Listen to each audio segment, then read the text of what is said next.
सलाम आहे तुमच्या कार्याला. अरे थोडी तर लाज बाळगा, थोडी शरम बाळगा. इतका भीषण अपघात झाला. तुम्ही त्या जखमींना दवाखान्यात नेण्याऐवजी जनावरासारखे त्या आंब्यावर तुटून पडले, आंबे जमा करायला लागले. चांगले त्या व्हिडिओमध्ये सुशिक्षित लोक दिसत आहेत का?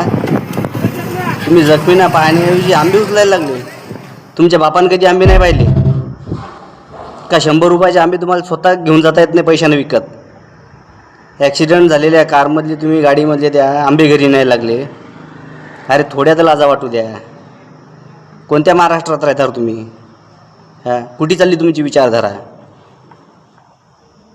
अरे साधू संताचा महाराष्ट्र, त्यांच्या पायाने इथली माती पवित्र झालेली, तसे पवित्र विचार डोक्यात ठेवा. काय विचार? कुठे चालले तुमचे विचार? काय करा काय लागले तुम्ही? एवढे कसे स्वार्थी झाले?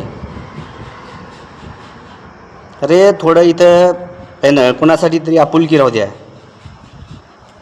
या काळजात आहे ना, कोणासाठी तरी जीव तुटू द्या. व्हिडिओ पाहिला ना तर असं डोकं आऊट झालं होतं की लोकांची मानसिकता एवढी कशी बेकार झाली. कुठल्या स्तराला चालली तुमचे विचार? काय करताय काय तुम्ही? जखमींना मदत करायची सोडून दिली आणि तुम्ही लोक आंबे जमा करायला लागले. तुम्हाला कसे तरी खाऊ वाटत असतील आंबे ते. त्या अपघातामध्ये जर तुमच्या घरचा कोणता व्यक्ती असता तर तुम्ही हेच केलं असतं का? तुम्ही आंबे जमा केले असते का? त्या जखमीला दवाखान्यात नेलं असतं पहिले? खरं डोकं आउट होते रे मित्रांनो, खरं डोकं आउट होते. असे जर कुठे बघितलं ना तर खरोखर डोकं आउट होते. मदत करत चला रे.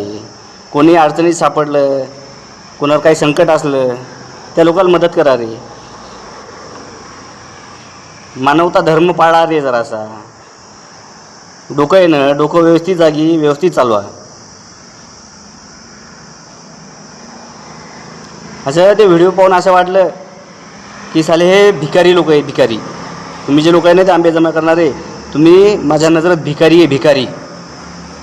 पैसे नसतील तर माझ्याकडून घेऊन जा आंबे खायले. मी देतो तुम्हाला आंबे या वाशिममध्ये.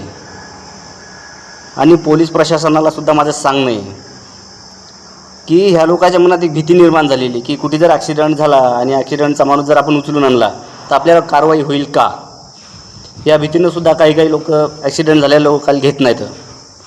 ते माझ्यासोबत सुद्धा घडलं होतं.